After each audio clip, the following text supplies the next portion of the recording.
வணக்கம் நேயர்களே, ஸ்ரீ குபேரன் டிவி எனும் காணொலியின் மூலம் உங்களை காண்பதிலே பெருமகிழ்ச்சி கொடும் நான் உங்கள் நண்பன் doctor KR. Ramesh, Prajapati financial astrologer. பொதுவாக கிரகங்கள் நேர்கோட்டு பாதையிலே தொடர்ந்து பயணித்து கொண்டிருக்கும், கிளாக் வைஸ் அப்படின்னு சொல்லுவோம். இது எப்பொழுதெல்லாம் திரும்புகிறதோ அதை வக்ரம் என்று சொல்லுவோம். அப்படின்னா என்னென்னா ரிவர்ஸ், ரெட்ரோகேஷன் அப்படின்னு இங்கிலீஷில் சொல்கிறது. எப்படி இந்த நிலை வருகிறது அப்படின்னாக்க, பூமியிலிருந்து ஒரு நம் பார்வையாக பார்க்கும்போது அது திரும்புவது போல மாயத்தோற்றம் கொடுக்கும் என்பது ஆராய்ச்சியின் முடிவு.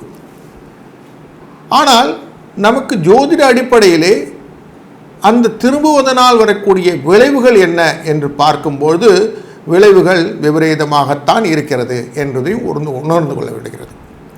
குறிப்பாக குரு, செவ்வாய், சனி, ராகு, கேது இவர்களுடைய ரெட்ரோகேஷன், அதேபோல் சுக்கிரன் இவருடைய திரும்புதல் நமக்கு மிக பாதிப்புகளை ஏற்படுத்தும் அப்படின்றோம். நார்மலாக ஒரு சொலவிட உண்டுல, சுக்கிரன் வக்கரிச்சிக்கிட்டா மாதிரி இருக்கான் அப்படின்னு சொல்லுவோம். அப்படின்னா என்ன அர்த்தம்? ஒரு வக்கர நிலை அவர்களுக்கு பாதிப்பு ஏற்படுத்துகிறது அப்படின்னு தெரிகிறது. அப்படிப்பட்ட ஒரு கால நிவர்த்தி வேண்டும் என்ற எண்ணத்திலே தான் நாம் இப்பொழுது பயணித்து கொண்டு இருக்கிறோம்.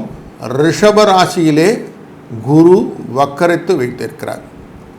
அந்த வக்கரம் நிவர்த்தியாகக்கூடிய காலகட்டம் இதோ வந்துவிட்டது. வரும் பிப்ரவரி மாதம் 4ஆம் தேதி மதிய வேளையிலே குரு தன்னுடைய வக்கர நிலையை முடித்து கொள்கிறார். அதாவது ரோகிணி நட்சத்திரத்தின் 4வது பாதத்திலே வக்கர நிவர்த்தியை முடித்து திருப்பி பழைய டர்னருடன் வருவார். இந்த கிரகங்களிலே பார்க்கும்போது வெளிவட்ட பாதை, உள்வட்ட பாதைன்னு சொல்லுவோம். எதுவெல்லாம் பூமிக்குள்ளார சுற்றுறது, பூமியை விட்டு வெளியில் போகிற பாதையில் பார்க்குறதுன்னு பார்த்தா இந்த குருவும் சனியும் வெளிவட்ட பாதையில் இருக்கக்கூடிய கிரகங்கள். அப்போது பாதிப்பு அப்படின்னு பார்த்திங்கன்னா பூமிக்கு அந்த வெளிவட்டத்தில் இருந்திருக்கும். அதுவும் இந்த குருவானவர் தனகாரகன் என்ற அடிப்படையிலும் குடும்பக்காரகன், அதான் குழந்தைக்கு காரணம் அப்படின்னு சொல்லுவாங்க. குரு பலம் வந்துட்டான்னு கேட்போம், திருமணம்லாம் நடக்கிறதான்னு பார்ப்போம். இப்படிப்பட்ட பல விதத்திலும் அன்றாட தொழிலிலும் நம்மளுடைய குடும்பத்திலும் அன்றாடம் நமக்குடைய ஒரு வளர்ச்சியிலும் இது இந்த குருவுடைய பாதிப்பு நம்மளை இருக்கும். அதனால் இந்த நிவர்த்தியானது ரொம்ப முக்கியமாக பார்க்கப்படுகிறது. குரு இதுக்கப்புறம் பர்மனெண்ட்டாக ஒரு நிலையிலிருந்து, ரிஷபத்திலிருந்து மிதுனத்துக்கு பெயர்ச்சியும் உண்டு இந்த வருடம். அது நம்ம பிறகு பார்ப்போம். தொடர்ந்து நாம் காண இருப்பது வக்ர நிவர்த்தியினால் வரக்கூடிய பலன். வணக்கம் மிதுன ராசி நேயர்களே. புதனின் சாரத்தை கொண்ட இந்த ராசிக்குள்ளே மிருகசிரீஷம் நட்சத்திரமும், திருவாதிரை நட்சத்திரமும், புனர்பூச நட்சத்திரமும் உண்டு.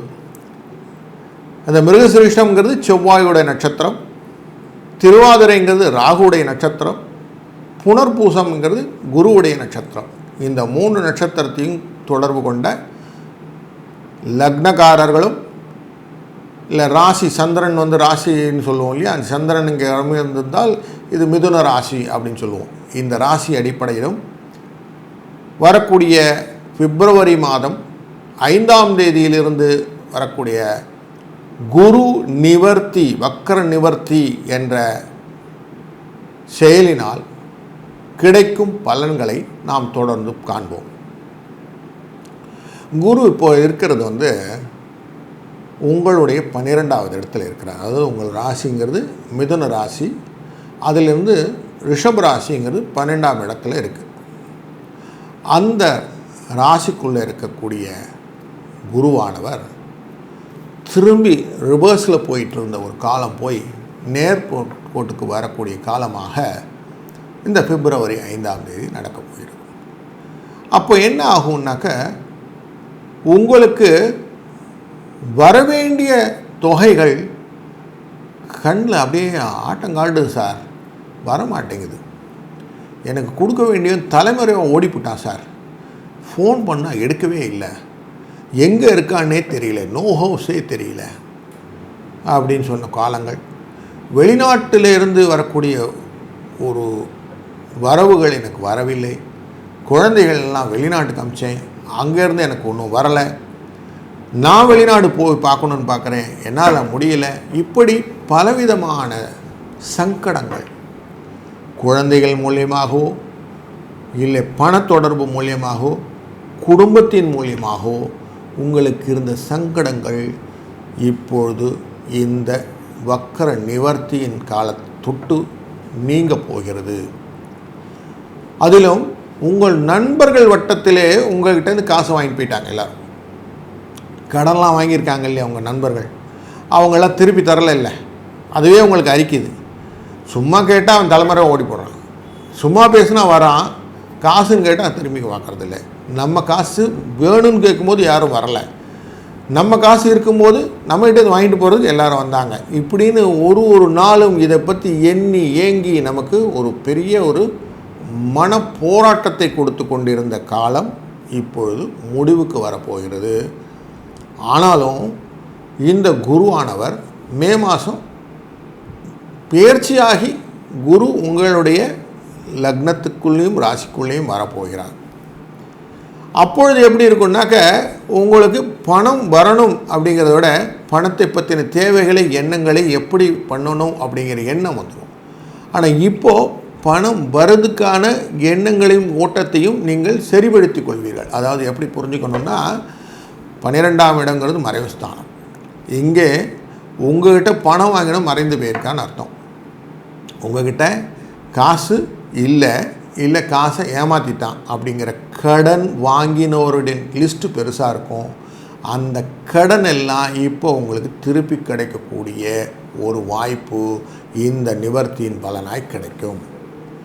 அதே மாதிரி திருமண தடைகள், எங்கள் வீட்டில் நான் பேசிக்கிட்டே இருக்கேங்க, ஒன்றும் நடக்கவே இல்லைங்க, திருமணத்துக்கு பொண்ணுக்காக பார்க்குறேன், பையனுக்காக பார்க்குறேன், ஒன்றும் நடக்கலைங்க அப்படிங்கிற தடைகள் இருக்கு இல்லைங்களா, இந்த தடைகள் நிவர்த்தி ஆகும்.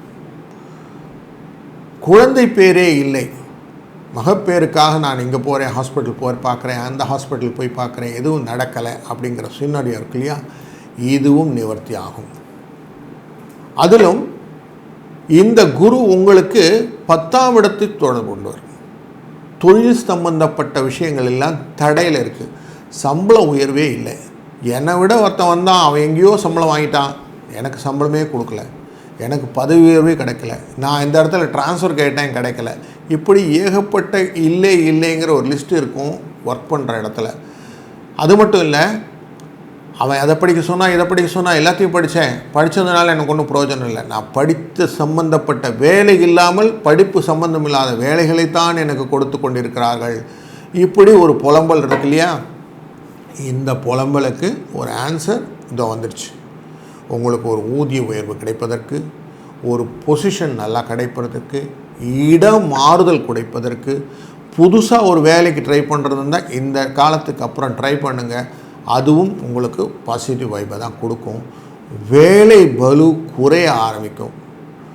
உங்களுக்கு நான் என்ன வேலை பண்ணுறேனே தெரில அப்படின்னு சொல்லுவாங்களாம் சொல்லுவாங்க, வேலை நிறைய இருக்குது சார், ஓடிக்கிட்டே இருக்கிறேன், நைட்டு போய் யோசித்து பார்த்தோன்னா நான் என்ன வேலை பண்ணேனே புரியல சார் எனக்கு அப்படின்னு சொல்லுவோம் இல்லையா.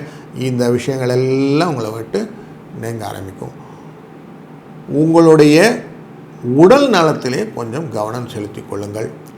கொஞ்சம் எக்ஸசைஸ் அப்படின்னு சொல்லுவோம்ல, மார்னிங் எக்ஸசைஸை கண்டினியூஸாக பண்ணுங்கள்.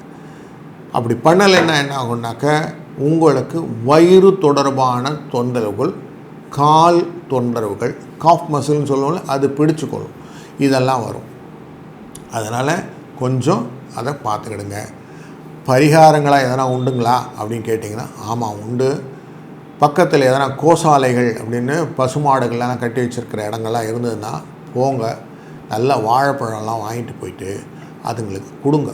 பசுப்பித்தல்னு வார்த்தை. அப்படின்னா வாழைப்பழத்தை கீழே போடக்கூடாது, பசுவுடைய வாயில் ஊட்ட வேண்டும். இப்படி பண்ணும்போது இது பரிகாரமாக அமையும்.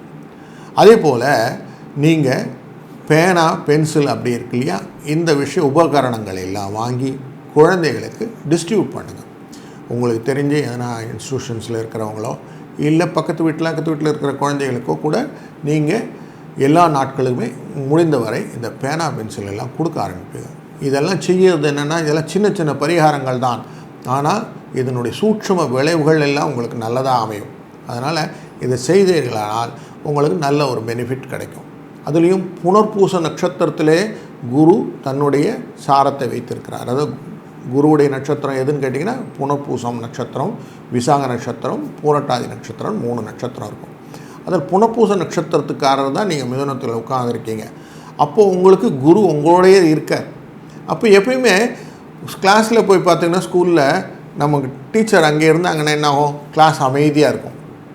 வெளியில் போகும்போது ஆட்டம்லாம், அங்கே இருந்தால் அப்படியே அமைதியாக இருக்கும். அந்த மாதிரி உங்களுடைய குரு உங்கள்கிட்ட இருக்கிறதுனால தனம்ங்கிறது உங்கள்கிட்ட அமைங்கி இருக்குது, உள்ளே இருக்குது, வெளியில் தெரியல. அந்த பணம்ங்கிற எண்ணம், பணங்கிற ஓட்டம் உங்கள்கிட்ட இருக்குங்கிறது உண்மை.